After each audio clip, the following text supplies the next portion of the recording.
Good evening, Ghana, and welcome to Frontline 2012. My name is Irama Kaisaidu. I'm your host this and every Friday leading up to the December elections. On this program, we try to discuss the issues in depth for you to understand all aspects of them and come December be able to vote right. With me in the studio this evening is Dr. Papa Kwesi Nduom from the Progressive People's Party. Welcome to Frontline. Thank you. How are you? I'm pretty good. And I should say that the Progressive People's Party, we are always happy when we are given a platform to engage directly with the people. Wonderful, so and here you have your platform. So let's Yes. dive right into the questions. Now, your party was formed earlier this year, only in February. Late February, you had your first national meeting. Are you ready for this year's election? Do you have the structure? Do you have the people? Are you ready to lead the country come January 2013? Well, first of all, let's begin really from the start. A political party in this country is only legal, is only really ready when it meets the requirements of the Electoral Commission and the political parties law, which are, number four of them. The first one is you must be national in character, national in structure, and we are. Number two, you must have offices in at least 2/3 of all the districts in the country. And I can say to you that we do have offices in all of the constituencies, not just the districts of this country. So we have the structures. You can't go anywhere in this country and not also meet the basic signboards that advertise the Progressive People's Party. Number three is you must have officers elected with the supervision of the Electoral Commission at all levels, constituency, regional, and national. We've done that. And number four, you must file your financial returns with the Electoral Commission. We've done that as well. So what I'm saying is that the basic fundamental structures that you have to put there to become a legal, properly functioning political party, we've done that. We've also been able to attract over 200 parliamentary candidates who have filed. We will know sometime later on in the few hours exactly how many people that we were able to file successfully with the Electoral Commission, but it will be something above 200. How about getting to the grassroots? Do people know you? Do you meet voters? I mean, 1 year is a very short time to prepare for something Well, like you know, this. the party may be new, but many of us associated with the party are not new to Ghanaians. I started my politics from the assembly level to be elected from that level on up. And so you can go to many places that people don't know in Ghana. You can go to Sampa, you can go to Gizar, you can go to Pudia, you can go to Wolensi or wherever it is. And it's interesting when we get there, to places like Petoy and whatever, that by the time we get there, the people, they see our vehicles and they say Ignora, or as they say in the Volta region, Edoto, or in the north they say Tumalana. They know who we are. And then they see PPP, they say Prepapa Preku, and so on and so forth. So the people know of us. Okay, now because we've been around the country at least three times, they know also of what we are talking about and our message. And so the people, they know who we are, they like our demeanor, they like our attitude, they like that we are disciplined in what we do. So you mentioned your nickname, the Ejuma Ura. Who Yes. thought of that? It's quite catchy. Well, Ejuma is something that has evolved over time. It is in part because that you go to every region in this country, that my family, myself, we have jobs there, created jobs in every region. We have financial institutions and other institutions in this Ghana. I was thinking you were the brain behind it. No, I can't take credit for it. These are some of the things that just evolve, and those are the right ones because they fit. I didn't have to go and ask someone to create one. Okay, so let's talk about the political system in Ghana. Now, Ghana is a majoritarian system, and like other majoritarian political system, you often have two parties becoming the main contenders, and it becomes very difficult for a third party to kind of break in this kind of system. How will you convince Ghanaians to still go and vote for you? Well, I don't agree when you make that point. because it's only been about 20 years that we're practicing democracy. If you even go back to the US, some of the political parties that call themselves Republicans and Democrats didn't start off that way. Indeed, there was a progressive party back then, some of whom have become Republicans and so on and so forth. So there's an evolution, and that evolution is still taking place in Ghana. It just so happens that one political party came from the military background and used the state's apparatus and everything else and structures to transform since 1992, itself. The smaller parties in Ghana have really not performed well. Well, again, as you say, since 1992, that is not a very long period of time.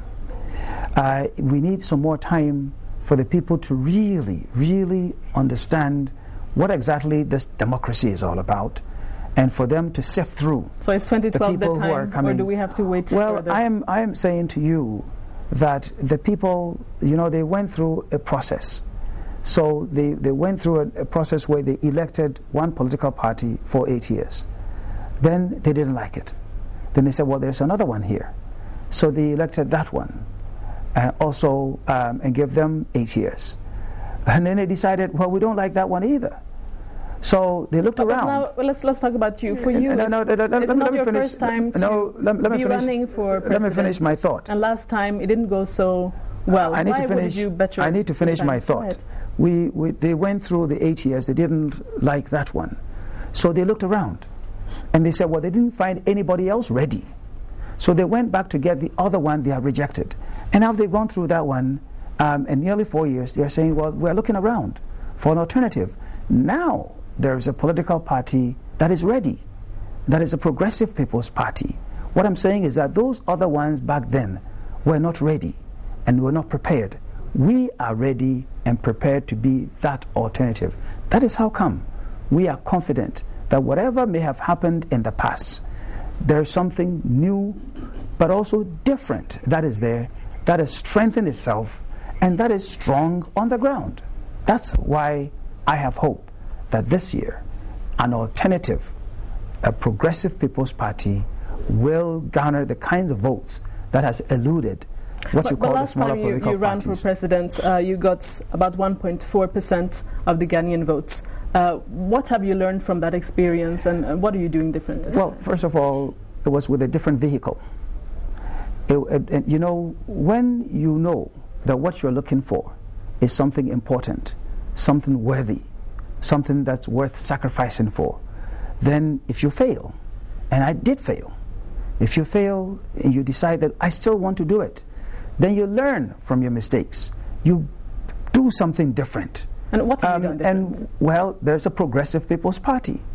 It's not just a different political party. It's one that comes with the progressive way of thinking, of the pragmatism that comes with it. But also, we have a different collection of people. Most of the people in the PPP have never been in politics before, most of them.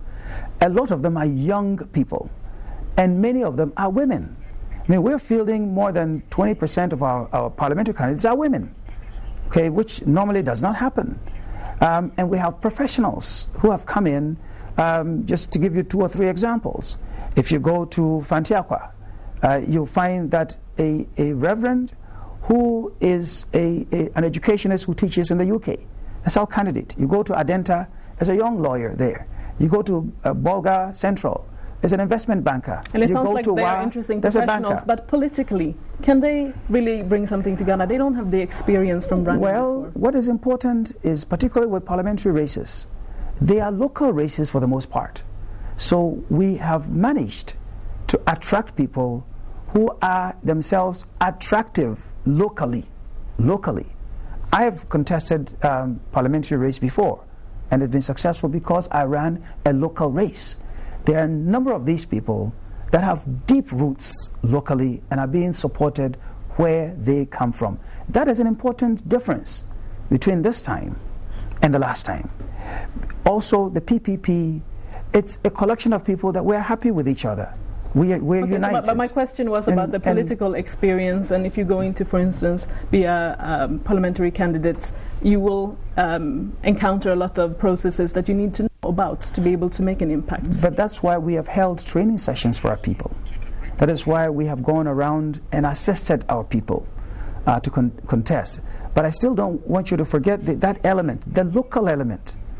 If you have a good local person that shows up, it doesn't take them more than 3 months to gain the attraction and the support that is needed for a local race. I keep differentiating between the local race and the national race. The national race is something different, because if I were just running to go to parliament from my constituency, I have no problem. But if you're running for president throughout the country, you rely on so many different foundations across the country. That's a different race. But those parliamentary races, Achimoda, we have a young man under 35 running there. So why did you decide to set up a new party, and again run for president? Wouldn't you have been more efficient from maybe the back?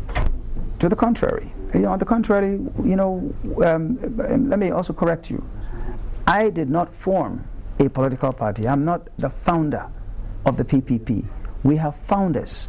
We had like-minded men and women who got together. And people sometimes think that all of those people came from CPP. That's not true. Most of the people sat around the table were not from the CPP. There are people from other political parties, but most of them never engaged in politics directly before. So it's a matter of like-minded people saying that, look, we want something different to come, different from what the NDC and the MPP have offered. But they looked around and said, those other parties are not ready. Don't want to sacrifice, don't want to find resources. So there are a bunch of people that said, we are ready, we'll look for the resources. We'll sacrifice our time, our money, and everything. And so, interestingly enough, in the PPP, we have people that paid 1,000 Ghana cedis, 2,000 Ghana cedis, 5,000 Ghana cedis for a membership card, the same card that other people will get for 1 Ghana cedi. And everyone who is a member pays. And it's a wonderful congregation of people. And that's how I think this relates to my next question I had for you, and that is, you have been criticized for running a one-man show. What do you say to those who say that? Well, nobody is saying that now. Those people who said that's 2008. They know who they are. But nobody in the Progressive People's Party, or I don't believe that you've heard any of our opponents saying he's running a one-man show, because we've got a good team. So will you mention some of the strong men and women? Oh, absolutely. Our national chairman, Nialote Bruhammond, is one of those people that lived in the United States, a professional, decided to come back to Ghana. He's a man in his own right. He has his home, he does everything. He's our national chairman, and he's actively in the field campaigning. Our national secretary, Kofi Asamoah, he isn't just sitting there somewhere. He is a candidate at Achimoda, seriously campaigning. We have our national vice chairperson, Mrs. Ankuma Boachi-Boatin. She is a candidate at Mpoho, seriously campaigning. We have some of the old faces that you might know. Mr. Ladin Islander, a serious business person, serious professional. It's out there working. We can go on and on, give you a number of different examples. So let me give you some short questions. You have given us a number I'm of saying that people. they are out there working as I am here. Madam Ivaloko, she is somewhere else campaigning. We're going to pull a certain surprise next week, and you will hear. I think we'll watch you then. What those things are going to be. But what I'm saying is that our entire team are fully engaged. Everywhere in this country, they are there. They are campaigning, they are sacrificing, and it is wonderful, and people are noticing. Look, good. So before we go on a break, yes. I would like to give you some just short questions. Just give us the first thing that comes to mind. So, fufu or ampesi? Oh, when you say fufu or ampesi, it's neither one of them. Oh, really? So which one do you prefer? It is neither one of them. I like a local Elmina meal. And a local Elmina meal means it comes with fish, local fish of all types. And what comes with it is rather irrelevant. So it is the fish That is king on my plate. All right, so tea or Hausa cocoa? Hausa cocoa first, then cocoa, a cocoa drink second, and then the regular akwasa, which is different from the Hausa cocoa. Okay, those are, if you come to my breakfast table. As a matter of fact, this morning I had Hausa cocoa. And not the tea that you can expect from somebody from Elmina. Well, for someone from Elmina, anytime you wake us up, those things, they are there. So those are routine things. All right, so on that note, we'll go for our first break. When we come back, we'll talk to Dr. Nduom about education and hear how his